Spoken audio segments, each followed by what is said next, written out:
दोस्तों आज का सेशन बहुत ज़्यादा महत्वपूर्ण होने वाला है क्योंकि आज 2024 के रेलवे एनटीपीसी प्रीवियस ईयर के प्रश्नों को देखने वाले हैं। ठीक है, तो अगर आप इस वीडियो में नए हैं तो वीडियो को लाइक कर लीजिएगा और चैनल को सब्सक्राइब कर लीजिएगा। तो चलिए शुरू करते हैं। आज का पहला प्रश्न है, अजंता की गुफाएं किसके लिए प्रसिद्ध है। ठीक है, तो अजंता की गुफाएं जो है वो बौद्ध चित्रकला के लिए प्रसिद्ध है। ऑप्शन नंबर 6 का सही जवाब हो जाएगा कि अजंता की गुफाएं बौद्ध चित्रकला के लिए प्रसिद्ध है। दोस्तों अजंता की गुफाओं के बारे में कुछ महत्वपूर्ण प्रश्नों को देखते हैं। ठीक है, तो अजंता की गुफाएं महाराष्ट्र के औरंगाबाद में स्थित है। तो अजंता की गुफाएं पूछा जाए तो कहाँ स्थित है, तो ये महाराष्ट्र के औरंगाबाद में स्थित है। इन्हें 1819 में ब्रिटिश कैप्टन जॉन स्मिथ के द्वारा खोजा गया था। तो 1819 में किसने खोजा था इसको, तो कैप्टन जॉन स्मिथ ने खोजा था। वही 1983 में यूनेस्को द्वारा विश्व धरोहर स्थल में शामिल किया गया था। अगले प्रश्न को देखेंगे, तो गुप्त काल में कौन सा सिक्का प्रचलित था। ठीक है, तो गुप्त काल में कौन सा सिक्का प्रचलित था, तो स्वर्ण मुद्रा जिसको दिनार भी कहा जाता है। ठीक है, ये गुप्त काल में सबसे ज्यादा प्रचलित था, दिनार। अगला प्रश्न है, इलाहाबाद स्तंभलेख किस सम्राट से संबंधित है। ठीक है, तो इलाहाबाद स्तंभलेख जो है वो किस सम्राट से संबंधित है, तो ये समुद्रगुप्त। ठीक है, प्रयाग प्रशस्ति जिसको इलाहाबाद स्तंभलेख भी कहा जाता है, ये समुद्रगुप्त से संबंधित है। अगला प्रश्न है, कौन सा ग्रंथ कौटिल्य द्वारा लिखा गया था। तो दोस्तों कौन सा ग्रंथ है जो कौटिल्य द्वारा लिखा गया था, तो ये थे अर्थशास्त्र। ठीक है, ये बहुत ही महत्वपूर्ण प्रश्न है कि अर्थशास्त्र किसके द्वारा लिखा गया, तो कौटिल्य के द्वारा लिखा गया था। अगले प्रश्न को देखेंगे, हर्षवर्धन की राजधानी क्या थी। तो दोस्तों हर्षवर्धन की राजधानी क्या थी, तो कन्नौज इसकी राजधानी थी। ऑप्शन नंबर 20 का सही जवाब हो जाएगा, हर्षवर्धन की राजधानी जो है वो कन्नौज थी।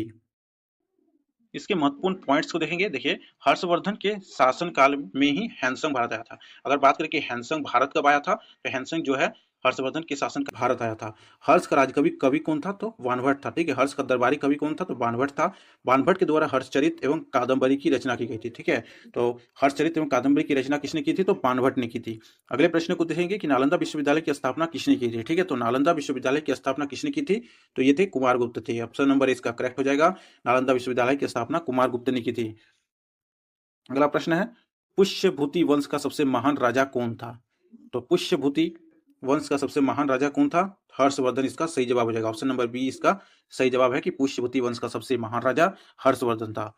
अगला प्रश्न है, राष्ट्रकूट वंश का सबसे महान शासक कौन था। तो राष्ट्रकूट वंश का सबसे महान शासक था अमोघ वर्ष प्रथम। ठीक है, ऑप्शन नंबर 20 का सही जवाब हो जाएगा, अमोघ वर्ष प्रथम जो है राष्ट्रकूट वंश का सबसे महान शासक था। अगला प्रश्न है, एलोरा गुफाएं किसके लिए, अच्छा एलोरा गुफाएं किसके शासनकाल में बनी थी। ठीक है, प्रश्न क्या है, एलोरा गुफाएं किसके शासनकाल में बनी थी। तो एलोरा गुफाएं जो है राष्ट्रकूट के शासनकाल में बनी थी। ऑप्शन नंबर इसका सही जवाब हो जाएगा, राष्ट्रकूट। ठीक है, एलोरा गुफाएं राष्ट्रकूट के शासनकाल में बनी थी। अगला प्रश्न है, बौद्ध गया में बौद्ध धर्म के अनुयायी किस वृक्ष की पूजा करते थे। तो बौद्ध गया में बौद्ध धर्म के अनुयायी जो है वो पीपल वृक्ष जिसको बोधि वृक्ष भी कहा जाता था, इसी बोधि वृक्ष के नीचे भगवान गौतम बुद्ध को ज्ञान की प्राप्ति हुई थी, इसलिए वहां के जो बौद्ध धर्म के अनुयायी जो है पीपल वृक्ष की पूजा करते थे। अगला प्रश्न है, तमिल रामायण किसने लिखी थी। तो तमिल रामायण जो है कंबन ने लिखी थी। तो ऑप्शन नंबर 6 का सही जवाब हो जाएगा कंबन।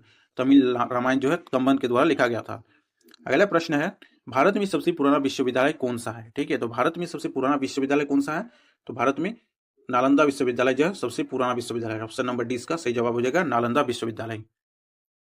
अगला प्रश्न को देखेंगे, नालंदा विश्वविद्यालय का निर्माण किसके द्वारा कराया गया था। हम लोग पढ़े नालंदा विश्वविद्यालय के बारे में अभी पढ़े, तो इसका देखिए इसका निर्माण किसने करवाया था, तो इसका निर्माण जो है कुमार गुप्त ने करवाया था। ऑप्शन नंबर 6 का करेक्ट हो जाएगा कि नालंदा विश्वविद्यालय का निर्माण कुमार गुप्त ने करवाया था। अगला है, महाबलीपुरम के रथ मंदिरों का निर्माण किस वंश ने करवाया था। ठीक है, तो महाबलीपुरम के रथ मंदिरों का निर्माण जो है वो पल्लव वंश के शासकों ने करवाया था। ठीक है, तो रथ मंदिर जो महाबलीपुरम में स्थित वो किसने बनाया था, तो पल्लव वंश के शासकों ने बनवाया था। अगला प्रश्न है, किस मौर्य शासक को एक महान पुत्र का पिता और महान पिता का पुत्र कहा जाता है। ठीक है, प्रश्न क्या है कि इस मौर्य शासक को एक महान पुत्र का पिता और महान पिता का पुत्र कहा जाता है, वो है बिंदुसार। ऑप्शन नंबर 20 का सही जवाब हो जाएगा, बिंदुसार को जो है एक महान पुत्र का पिता और महान पिता का पुत्र कहा जाता है।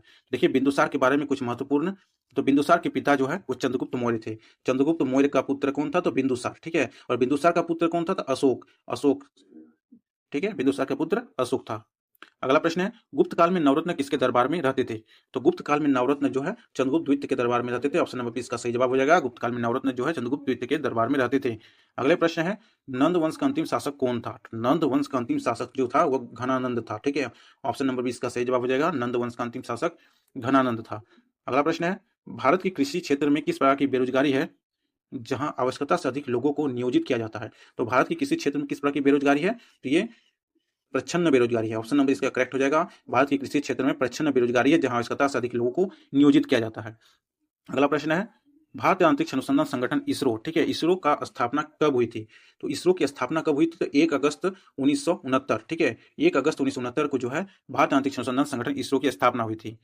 अगला प्रश्न है कि मॉन्ट्रियल प्रोटोकॉल किससे संबंधित है?